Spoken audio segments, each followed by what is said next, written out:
Hello and welcome back to the Blizzard Arena here in Burbank, California. I'm Cloak and we just finished watching our first match in Group C. Roll20 takes the victory and they move further into the group. Up next, EU Dignitas taking on Korea's Tempest. It's going to be an amazing match. Let's head on over to the analyst desk and get ready for it. That's right, thank you very much, Kevin. Time to get into business for our second series of the day. As you mentioned, it's Dignitas going up against Tempest. To my left-hand side, we have Skimmy, we have Dreadnought, we have Trixler here, joining us for the party. And what a party it's going to be, because I think that when we've had a lot of these series throughout the past couple of days, you know, we've had some strong contenders here and there and stuff like that. MVP Black blistering through and stuff like that. But I think that Dignitas going up against Tempest has the potential to be our highest level series yet. Is that fair to say? I think that's a very fair assessment. You know, Tempest being the third seed in Korea, it feels like they are obviously, from being from Korea, very, very skilled at the game, obviously, but their team fighting and when they decide to take team fights seems to be very hit or miss. And I'm really looking to see if the experience here of Team Dignitas, you know, the self-control that they'll be able to display is what they'll rely on to overcome over Tempest. And I mean, as I alluded to briefly before, it's just a case of, you know, are Tempest that team that people are undervaluing? Are they the case of, you know, they can just sweep through in terms of scrims, in terms of games? They come in as the dark horse and people go, hang on a minute, kind of a bit like what happened with Red Cannons. They're actually a lot better than we thought. And what better team than Dignitas to try and retain that crown, that belt, if you will, of the Korean Slayers? I think one of the things that I learned at the last Eastern Clash that we were at is it all depends on how Tempest is feeling for the day. They are a team that are very energy-based, and if they are coming in smiling, they're bubbly, you need to be worried about them. And things, too, also, when we talked about them, talked about Dignitas in the interview, they mentioned they're actually not that scared of Dignitas. They're more scared of Roll20 because they beat MVP Black once than they are Dig, which is crazy to hear because Dig is the Korean Slayers. They dominated at NSB for a reason. Truly been dubbed the Korean Slayers, you're right. As you say, at mid-season brawl, able to vanquish Korean team after Korean team. Now, let's just address the elephant in the room. It's very clear that Korea then isn't what Korea is now. Is that fair? Yeah. Go ahead. I was just going to say, yeah, absolutely. Korea, it almost feels a case of like we were so good for such a long time. And I feel like teams can kind of get into the mentality where you are so good, it's very hard to learn new things when the competition is that much of a step below you. Sometimes we see regions, there's a gap that's very close. But Korea, for a very dominant time, we're so far ahead. And we've talked about it multiple times over days 1 and 2 about, you know, either they underperformed or in the next case being that they just realized that EU were that much better coming into this. A lot of these Korean teams are saying, no, we've raised the bar once again. We feel like we are the #1 region. We can continue talking about it in a moment as we can check in with the bracket to start things off here for our second series. In just a few moments' time, as we do have Roll20 Esports. Not the easiest of roads through their first match, but they are victorious in the end. Now awaiting the winner of Team Dignitas going up against Tempest. So, Dred, do you have more to add to kind of how that shift has happened for Korea? Yeah, I ultimately just want to highlight that the relative strength of Korean teams 1 through 3 have always been very, very different from one another. MVP Black is coming in as one of the most dominant teams. Everyone is projecting they will do very, very well. But unlike Europe at the very top of the ladder, all 3 of the teams in relative strength is pretty close. Yes, Fnatic may be a smidge ahead of everything else, but ultimately it is very, very dense in their skill level. So looking at, you know, a 3rd seed European team versus a 1st Korean, I feel like would be much closer than we look at, you know, this type of situation where it's the 3rd seed of Korea versus the 2nd seed of EU. Trick, thoughts? For me, I don't know. I think Dignitas is a team that has always been on point with execution. They're coming in here more confident than I've ever seen them before. So I'm actually just very excited for the match in general because of that reason. Okay. When I see Bakery and Mane happy and excited to play the game right now, you know you're in for a good time. Let's focus on Team Dignitas, our first team coming into this series, as of course they are, well, they were 2nd place in the mid-season brawl and only inches away from being crowned a world champion. I mean, they said they learned a lot from the boot camp. A lot's been discussed as to was it more advantageous for Korea or more advantageous for EU, Europe itself, EU. But they said that, no, we learned a lot from it. We had a bit of an idea of what we thought the meta was. We went over across to Korea. We saw what they were drafting. We realized, hey, hang on a minute. They've got this completely different perception on what is good and what works well. And they've kind of not exactly copied it, but adapted their meta to try and incorporate everything.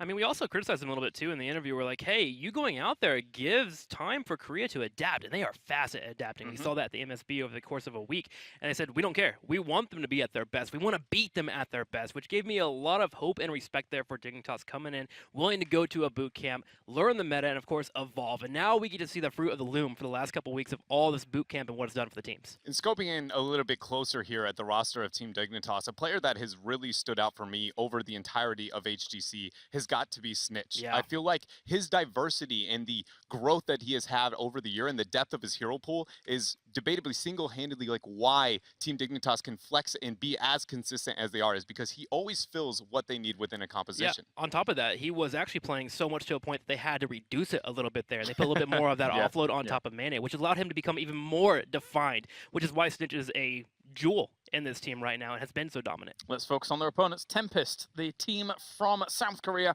looking to upset the balance here as Dignitas was dubbed the Korean killer. Skimmy, what are your thoughts on Tempest? I mean, Tempest, they have an interesting proposition, right? You've got H82 coming in, also with Hooligan as well, and a lot of people are pretty upset once we saw some of these changes come across, but they're going to the Eastern Clash and they show that, hey, once again, you know, we're steadily rising up, don't dismiss us completely. And it's a case of, you know, once again, I keep reiterating back to that point of, you know, the Summer Championship when they did so well of, you know, nobody respects them and say, yeah, you're from Korea. Korea's a fantastic region, but, you know, you're not going to be much of a challenge. In this matchup specifically, Dignitas said they didn't scrim Tempest, so we don't know exactly where that shifting of balance in that 50-50 lies. Seems like Hong Kong there at the very end has a slightly more subtle American flag attire this time around, so nothing too flamboyant just yet. It should be noted that this roster is just absolutely amazing. When you look at the track record that they have with their international performance, they seem like they have a dream team almost to a certain extent. It just feels like they haven't found a way to find themselves on the same page, to be able to work as a pure unit. And more importantly, for me, it feels like they rely a bit too much on their aggression and their team fighting. They feel like it's almost a moment of panic. If they suddenly are struggling in the world of macro, they go, this is it, we have to team fight now. And it oftentimes is why I think that they have found themselves into that third seed for KR. And one thing that we heard from them was that they said getting to the round of 4 will be easy when we interviewed them. Yes, they think getting around the 4 will be easy, especially if they don't have to face another Korean team. They think it'll be more exciting for them to face off against North America, Europe, or any other region because they feel like they'll be dominant in that fashion. And they're hoping that it all lines up like that because, one, it's exciting for them, and it's exciting for the fans. So they were thinking about you guys. That's probably one of my favorite things about this team is they're always thinking about the people at home, and they have such a lax environment. And when they're that lax, it can be this good. What would happen if they, for 2 months they just went straight hardcore boot camp? That's scary to think about. All right, let's check in with the global cheer bar to see how things are unfolding over in the HGC universe as you guys keep contributing to your favorite teams, and you can continue to do so as we continue on towards the Deadly Chaos Lizard. The Arcane one was nice, but the Deadly Chaos Lizard is more deadly. So, gentlemen, looking at how Team Dignitas go up against Team Tempest here, can they continue to be the Korean killers that a lot of people are anticipating them being? I mean, I think both teams have said if they're on their A game in terms of emotionally and draft prep-wise, they both deliberately haven't scrimmed each other because they are in the group, so they don't want to try and reveal too much at this stage. We saw what Roll20 just did before. This is, I think this series alone is going to tell us a lot as to where their power levels really lie in terms of the global scale of Heroes of the Storm. Let's find out which battleground we're going to be going to for game number 1 here in this best of 3, as Team Dignitas will take us to Infernal Shrines. It's a map where they have a lot of comfort. A lot of comfort. It's a very standard map in Europe. It's one of the first 3 battlegrounds you normally see in a best of 5 series. It gives you macro capabilities, allows for you to run a majority of compositions that are strong. So Dignitas should be in a good spot with it. Going back to your previous question, though, about whether Dignitas can continue to be the Korean Slayers. I do have a slight worry with Dignitas, and that is that they are not able to unleash their main weapon, which is going to be Mane mages, period, because they have double support that they are playing because it is the meta, and you can see a little bit of resentment towards that. You know, Mane, he wants to play those high explosive characters, and him playing a support almost feels like a shame, but at the same time, that means we're working together as a team. So it's this kind of a double-edged sword that I want to see how it unfolds in the next couple weeks. All right, get ready. Game number 1 here. One of the biggest series so far of the tournament. Team Dignitas goes up against Tempest to see who moves on to the winners match. Now, what I'm really interested on their trick, actually, is we saw what Fnatic did yesterday, where they went back to that sort of mid-season brawl meta of just running that one support. I mean, Dignitas for a long time were running compositions very similar to that, so I'm wondering if we're going to try and see here from Dignitas, let's try and play standard, not reveal too much, but as it is, you know, it is the group of death. both of these teams, all these teams really going to utilize anything they have to try and get out. And on that same question here, looking towards Dignitas, what do they need to do? For me, it is relying on not going to the team fight.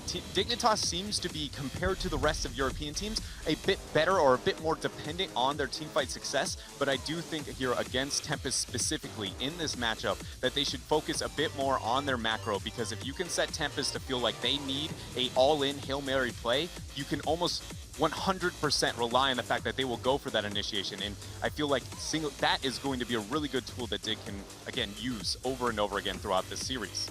Question for me is, how high of a priority will Brightwing be between these two teams? In the tournament so far, we've already seen it a lot, but we do know that in Korea, Brightwing is very popular, and Dignitas towards the end of the HGC phase in their season, we're starting to lean a little bit more on Brightwing as well. So that will be a hero that we'll definitely see mixed up a lot in these rotations. ETC and Sonya, though, will be the front line set up for Dignitas. Just a snap pick there. Wonder already, will Tempest even risk going into the Tracer opportunity with that high Tassadar? This is something that Korea has, you know, utilized as that double support meta, using the high mobility, high single target burst to try and dive into the backline. It does provide a bit of risk, considering that Sign typically is going to be the Tracer player flexing over into that, and it makes the entire, you know, roster and who's onto what hero have to kind of mix up a bit there. Does it concern you, though, that ETC and Sonya on the other side, both heroes that if they do catch that Tracer, it should be a dead Tracer? Yeah, I mean, ultimately, yes, it is a heavy deterrent to go into that direction, but Tempest in their draft diversity overall has been very unorthodox compared to the rest of its region. So I'm willing to, you know, kind of throw out anything that we have seen from them into the past year. Wouldn't mind seeing it here. We've seen Tassadar and Tracer in the mix a few times at the highest of win rates, but we haven't seen it with Tempest. Here we are, Rhaegar and Johanna coming in here. So we have Johanna, not seeing much of her in this tournament, but she does have her strengths, and she got buffed a couple patches ago. I mean, she's played 4 games so far at this tournament, not a single win on the board so far, and we've all been complacent saying, you know, why? Why would you, pick this over the likes of Mirrodin? I mean, in this situation here, it is a map that is, to a degree, dependent on that wave clear, which would be something that they're desperately after. I mean, the same with Tesla and Rhaegar as well, but it comes down to this idol of what are you building for, team fight, macro, or shrine control? Right now, it looks like it's Shrine Control and Macro is the focus. Tassadar, Rhaegar, and Johanna all are amazing in the wave clear department, some of the best of their singular roles. So I automatically feel like Tempest is putting a lot of emphasis there into their macro play and not so much into that team fight. Granted, they still have a lot of great synergies within all of those heroes. Exactly. And I'm very much expecting to see, that Vala kind of follow up here with that Reign of Vengeance right after the JoJo Condemn. That's what I like here. You point out all the points about map control and being able to control the waves, but we also get the control of an ETC and Sonya to a degree, which is needed in this tournament. We have yet to have a major answer for that Sonya. But if you're able to lock down that ETC, you stop that 1-2 combo from coming in, the power slide into a poison spear that can delete basically Tassadar or Rhaegar. And one, interaction that we don't get to see too often that I really do enjoy is Tassadar, specifically Archon into Sonya, and trying to kind of flank the Sonya and draw aggro. He's one of the best heroes at being effective at low HP, and if you can ever make the Sonya not dive onto the back line, it is a very, very good thing for your team. But that snap lock-in for Vala and Morales here, Skimmy. Yeah, I like it a lot. I feel like definitely Tempest were looking for that Vala. I feel like if you still go down that route of picking up Tracer, it would be a complete mistake given the first 3 picks that Tempest have gone for so far. So Lunara seems to be a little bit more appealing given you got Morales. But that 5th and final pick, you'd imagine they will still flex into that double support, which would patch that single support style that Morales lacks in. I'm struggling to identify what is going to be the hyper carry that fits into the composition now for Tempest. With the Greymane remove the Vala, Lunara so far out of the current meta. There's still Cassia, but Sonya Poison Spear into that, we've seen that shut that down multiple times. I'm immediately feeling like maybe they're going to have to transfer into that Tracer I was talking about before to make up for this clever play Dignitas has had post-secondary ban phase. It just doesn't synergize with that questionable Johanna that you brought up a little bit earlier there. I mean, I would bring up Zul'jin as a possibility, but we legitimately heard Tempest say, no Zul'jin, he is back. Literally in perfect English. Time to find out. Let's find out if they would pull it out here. And surprise us all, it's going to be that Tracer into the Malthael. Did not expect the Malthael coming out from Tempest there. And a quick response for the Falstad. We've talked about the interaction between Falstad and Malthael. In my personal opinion, it's just a direct counter. Yes, it does rely on a bit of, timing, and it's still a little bit of a skill matchup, but ultimately, if Falstad plays his cards right, he's going to be the one coming out on top. Something that really interests me about this draft is just how quick and responsive Team Dignitas have been with all these picks. It's never any like, what are we thinking? Let's discuss this. We're locking this one in. That's what we want. That's what we're taking, and that's what we're running with. So much so that they start with solo support. Yeah. coming out here and making a statement. I mean, it makes sense with Sonya and ETC when you have that strong front line. Morales is great again behind a major front line that's very robust like this. Already, Sonya's hard to kill, and now you have Safeguard and heals popping in when you have the energy available. Good start here for Dignitas, and I like their confidence here coming in and being deliberate with their picks. That is something that they've always done at tournaments, is say, we are ready to move in, and they always respond quickly. I can already say I was a bit, kind of skeptical about Tempest's success here. I talked about it, team fighting versus the macro focus, but again, the deliberateness, I guess, is what I'm going for here, that we saw out of Team Dignitas with their draft, and we talked about the clever play post-secondary ban phase. They seem very calculated in every ounce of that draft, and suddenly I go, I'm really scared now here for Tempest. And I feel as if Mene's a little bit wasted on that double support role. He was saying, I hate playing Brightwing every single game, and I can almost imagine in a comical way, he sees the draft and goes, Brightwing's banned, boys, I ain't playing double support. We're running at one support. Let's get me on some DPS. I want to get kills. The funny thing is I almost wanted to bring it up, but there you go. You beat me to the punch for sure. Looking at these two comps, how they match up against one another, is the Tracer Malthael enough to bust through this lineup that Dignitas has? Falstad and Vala will have to be careful. Obviously, we always talk about the squishy in the back line. If Tracer is able to get back there, especially off the back of a good engage from a Malthael, I could see it working out. But I like the control that is here for Dignitas. This is very EU, is what they've played in the past, and this is something that they pull off well. I will say that going into that singular support into the Task Tracer composition is one of the... When you have a Tracer, she only has one win condition in team fights, is getting that one blow up. So if you have the double sustain, the odds of her getting that, much like reset compositions, it just kind of immediately falls apart. So not going into that for Dig, we talked about the confidence displays, but I ultimately feel like it would have been a safer draft to go in that direction. So I feel like it does give Tempest maybe enough of an edge to use that Task Tracer, dive onto the solo support, especially a Morales, one of the best to be able to play that into. So immediately it goes, Tempest here actually might have a better shot than I originally gave them. Yeah, I think to really just finalize that point, okay, if they're not winning in the wave clear, if they're not really putting up much of a control when it comes to the Shrine phase themselves, alarm bells going to start ringing for me personally for Tempest's chances in this game. I always feel like the team fight potential that comes out of Dig, very comfortable, very confident, very safe. We have a little bit of time here whilst our teams get ready and good to go. I'm going to play a devil's advocate and say, is something like a Tracer Malthael something that's going to threaten Bakery in the position that he's normally in? Because usually we see him going for Medivac, and then if they are diving onto the backline to try and get to him, he pops his Medivac and he pops away for a little while. So they don't really have the burst to bring that Medivac down. So there are some ways that Morales can deal with this. And the Falstad situation, right? You have the failsafe of being able to protect. There are tools to help defend the Morales. It just goes, when I look at a Task Tracer composition and a map like Infernal Shrines that is so dependent on macro, I go, I can outpush you, even with your good wave clear. So the biggest thing I got to do is stop the pulse bomb damage. And again, it's not that it's bad the direction Dignitas went, but ultimately it did leave some holes that maybe they could have avoided. Okay. Well, it sounds like we are ready to go to game number 1. It's one of the most anticipated matchups here for the group stages. So let's get into it. Dignitas goes up against Tempest to find out moves on to the winners match.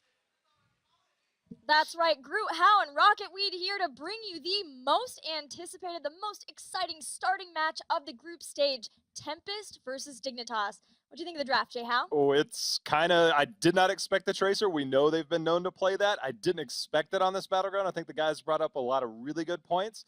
So it's like 2 different drafts, and those are the kinds that I like because Tempest likes to fight, Dignitas likes to play. We're going to see what happens. Yeah, we saw all of the elements, right, the ingredients for Tempest to be able to get the recipe for Tracer. Since it is Sign who plays, they have to have a warrior that Honkono feels comfortable Instantly on. we're like that, so they got Johanna, then you and I know that they don't like to get the Tracer until after they've dealt with Brightwing, and so they had to ban Brightwing, and by that point, they were ready. So let's see how it's going to work out. Let's hit into game 1 of this best of 3 between Tempest and Dignitas. I am so pumped to get this series underway. I have been so excited, Jay. I've been looking forward to this series all week long. All week long, the minute they sent us our rotations for casting, I'm like, wait a minute, I get that series, let's go. I'm really excited. We always get good series, you and I. Here we start. And in the blue, our Team Dignitas from Europe, Bakery, will be playing Lieutenant Morales, JPL playing ETC. We've got Mene playing his Falstad, potentially a Mage Stad, Snitch playing Vala, and finally, Xaylia playing Sonya.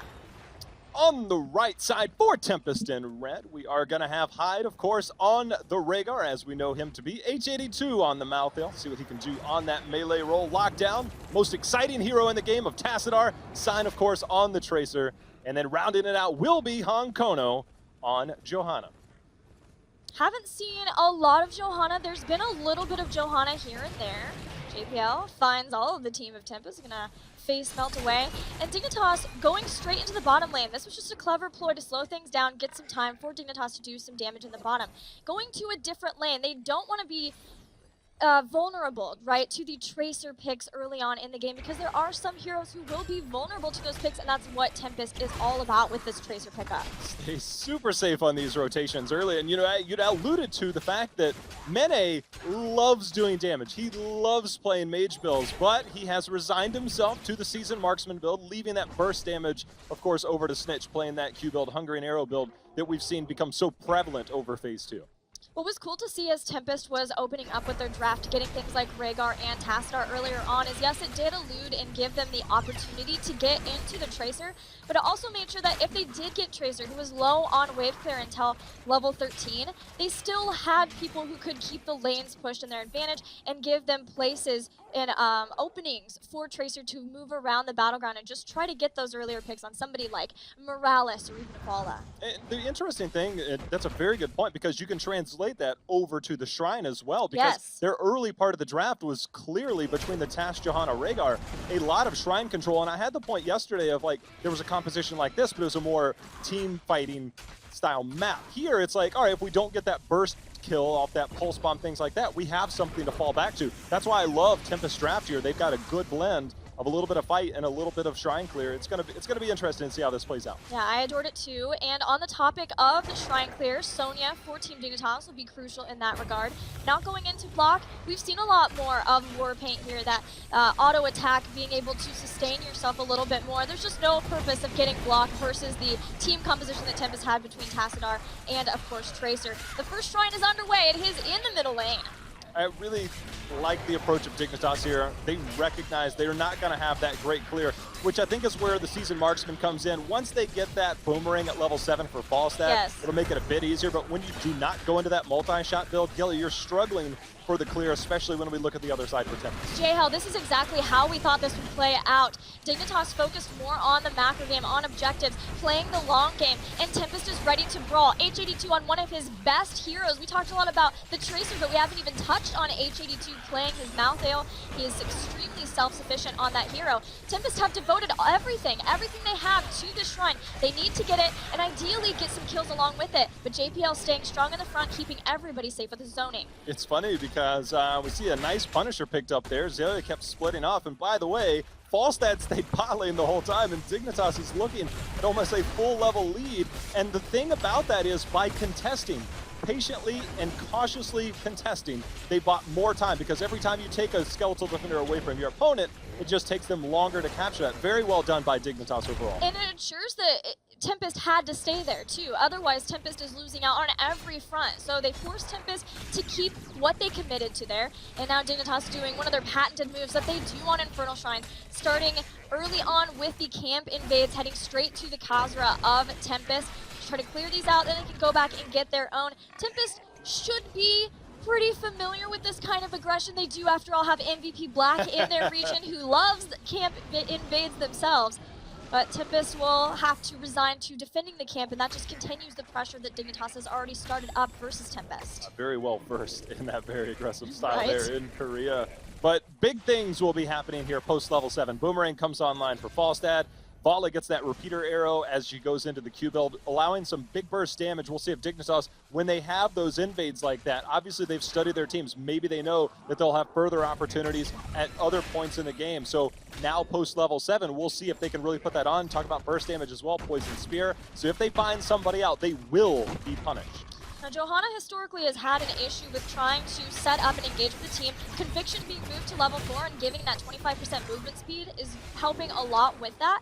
And now adding Blessed Momentum to that so that Johanna can continually have these condemns of giving her that movement speed and getting better up into a position to be able to start and hold down a fight for Tempest. But J-How, you were mentioning maybe that we might see a different heroic for Johanna. Yes. I believe we were talking about when you're going this dive style, we might see a little bit of falling sword action, which was recently buffed. I think for the fans, a little bit of crowd pleaser action a la ETC might be a little bit fun. I don't know if we'll get that. Obviously, the Blessed Shield so strong and on a short cooldown, but Falling Sword could be considered.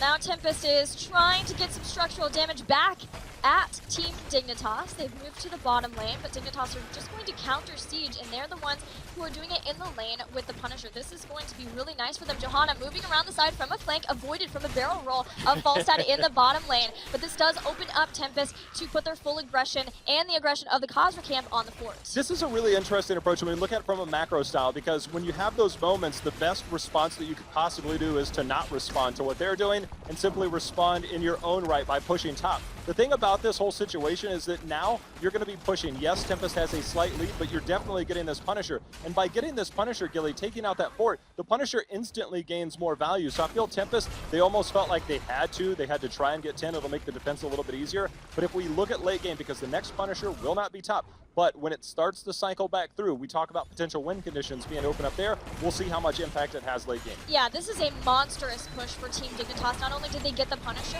with the Shaman camp, they have already taken down the towers. This is a really scary Punisher jump, but they use Iron Skin earlier on just to get the Punisher down in a place where Tempest can attack it and try to bring it down quickly. But this is a very early keep that most certainly will be going down, and a medevac dropship for the disengage. Easing on out of this one. It's like, all right, it was fun. I appreciate you guys having us as guests, but we're going to head on home now.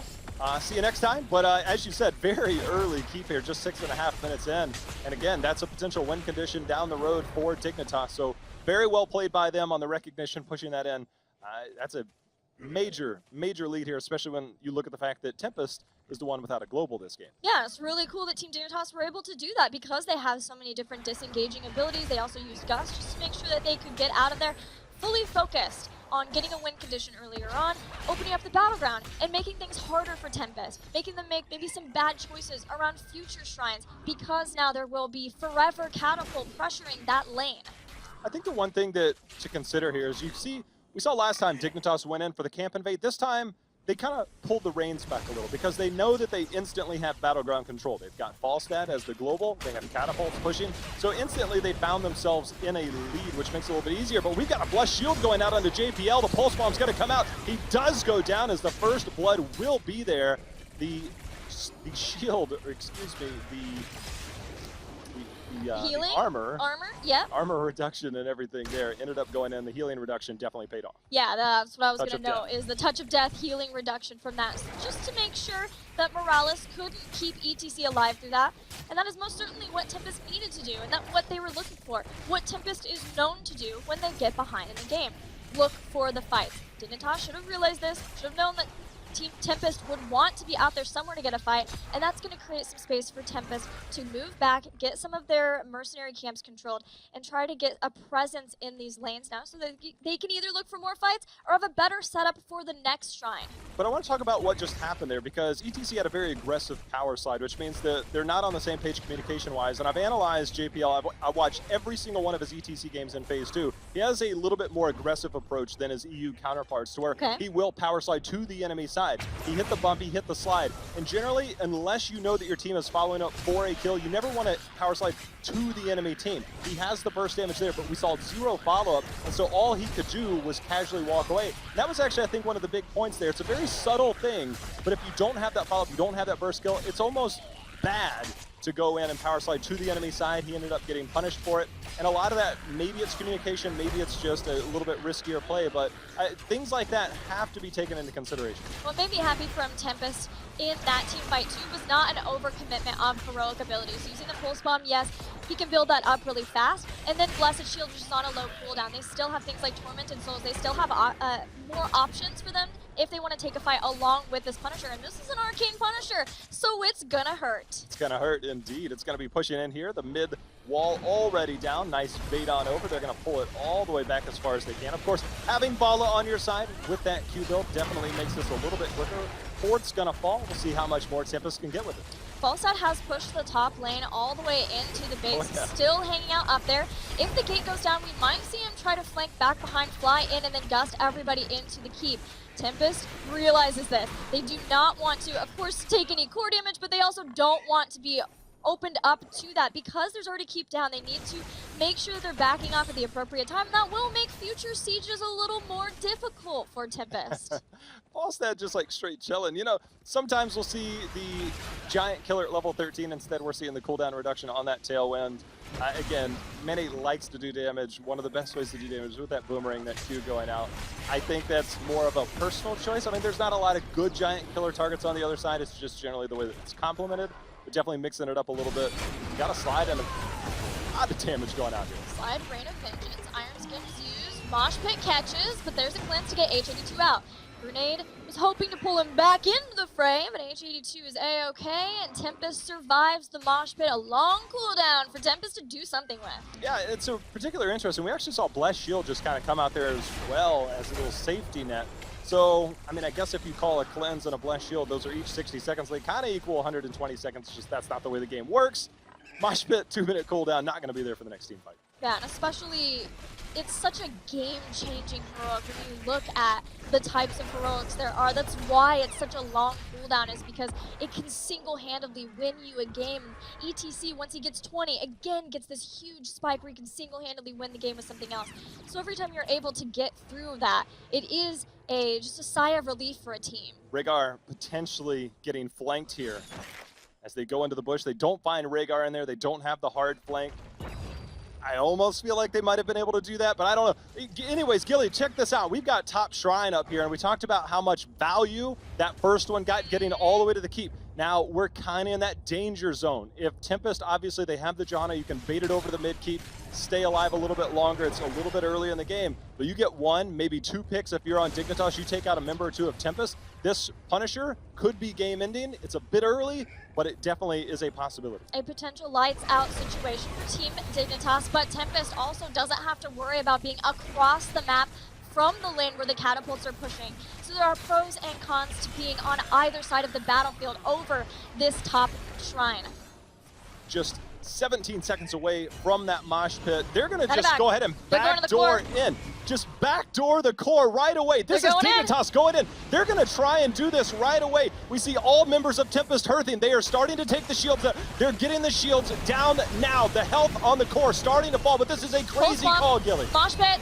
Though he takes him down, but Tracer's inside the mosh pit. Now he's out. Dignitas are on the core. They're trying to bring it down, but they are getting slaughtered in this. They lose Falstad. They've lost 4. Tempest defends their core at 55%. I know what you're saying right now. If you're out there watching that, what in the hell are you thinking, Dignitas? But let's put it this way. This is like old school Juice Pirates in that you have a fort that is defending top, which is why right now you see Tempest, they're making a move for the middle keep. They have to open up a win condition. They have to have their own back door, because now Dignitas, they have 55%. They only get stronger as the game goes on. Remember, level 20 upgrade on the medevac now has that protected status when you come out. Now they can do that again.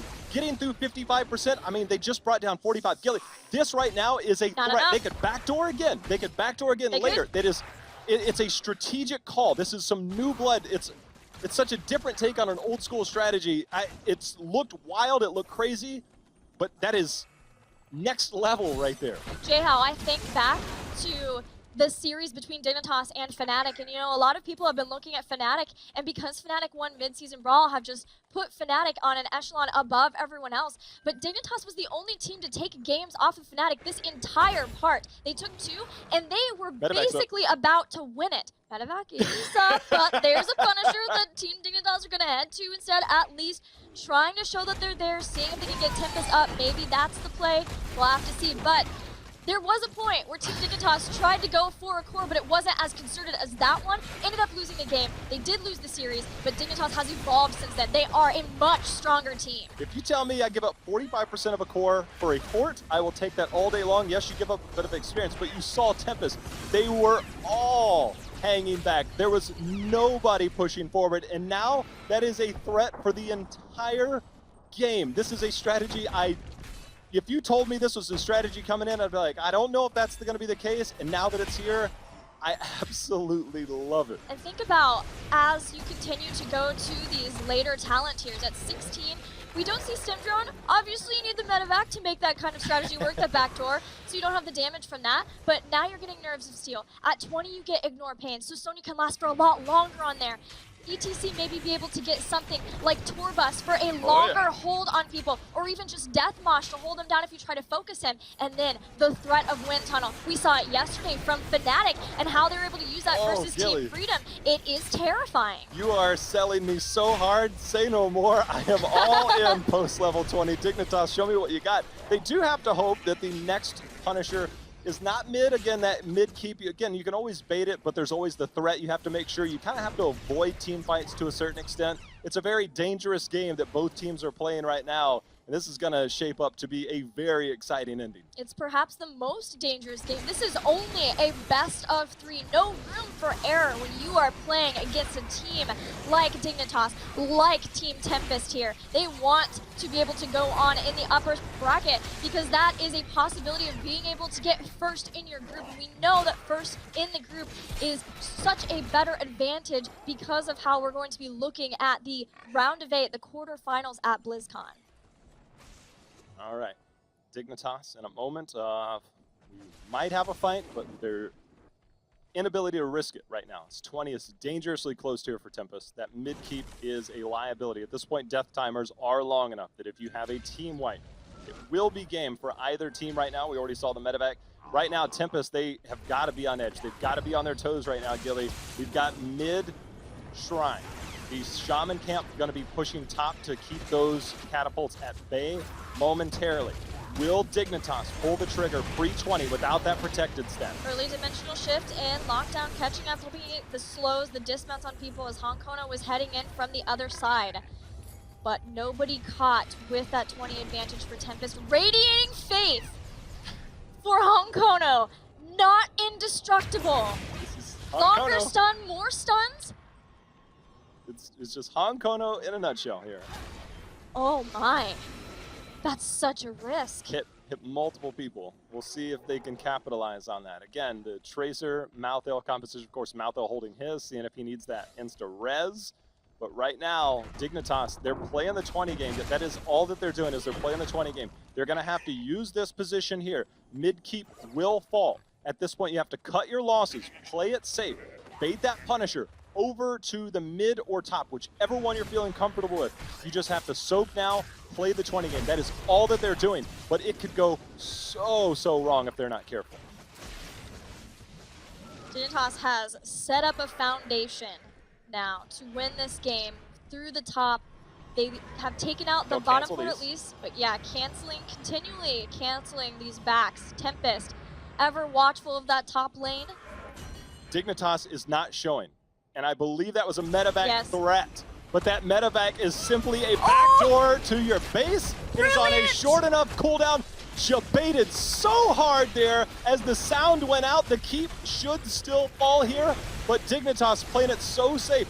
I am just astounded at how well. But Tempest, they recognize us, Gilly. They're going mad. in. They're going on in with those 20s, with the Twilight Archon. Tempest will do the same thing that Dignitas did to them a few minutes ago as they start to try to bring down this core. But they don't have a lot of siege with what they have here. They've got a Malthael. Malthael doesn't add a Reaper's Mark to the core. They haven't even been able to cut through the shields yet, but they're hanging around. They're seeing if they can find anybody who steps out. Just one toe over the line. That's it. They still have Gust if things get crazy here. Falstad has to be extremely safe. They get the pressure. Remember, no indestructible. That is Iron Skin that is out.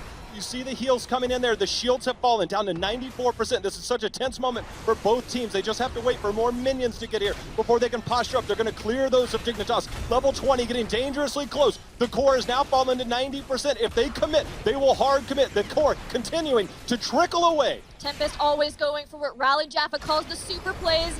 Dread talked about it here. They want to take control. They want to be the ones who dictate whether they win or lose. Right here, the post bomb. ETC is gone. ETC's gone. The mosh pit is no longer available. The Gust is now out, and we see H82 going in. Snitch getting so low. Finally getting healed up. The core down to 50% and falling. They are still on this right now. They are trying to end the game in the same cautious approach. 30. It is down to 30. 25% and still going down. Tempest are staying strong as they take out Sonya. Tempest take out Team Dignitas in game 1.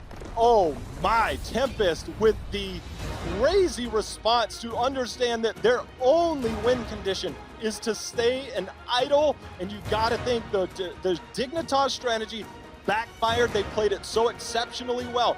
but the talent to your advantage, the Infinite Archon, stayed up for at least 2 minutes there. They held ground. They were able to close it out. What a wild game one of this set. Yeah, I bet that felt Infinite Archon when your team Dignitas trying to deal with that. They may have only had the Malthael, but the way that Tempest moved in and out with the minions, the way they held control, and then the turn, the flip, everything on ETC, taking him out in the blink of an eye was insane. That game was amazing. I can't wait to see what we have in store for the next one.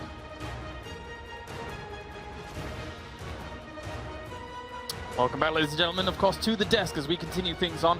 Game number 2 about to begin later, but of course there is so much to talk about with that game at number 1. So many plays, so many weird little dynamics that you don't normally see in Heroes of the Storm. Where do we even begin? I suppose we have to first start with the core attempt from Dignitas, Dread. I mean, it was an insanely risky decision. You can ultimately kind of understand the thought process there to be able to draw them back and not give up the objective at the same point in time. But ultimately, if you're going to move into the core and you're going to make that kind of risky all-in play, you have to be considering the momentum swing you're going to give the opponent. And I feel like Tempest immediately understood that this was possibly going to be the only momentum swing they were going to get into their favor, and they did a great job of forcing their hand, even though they had, I mean, near non-existent siege.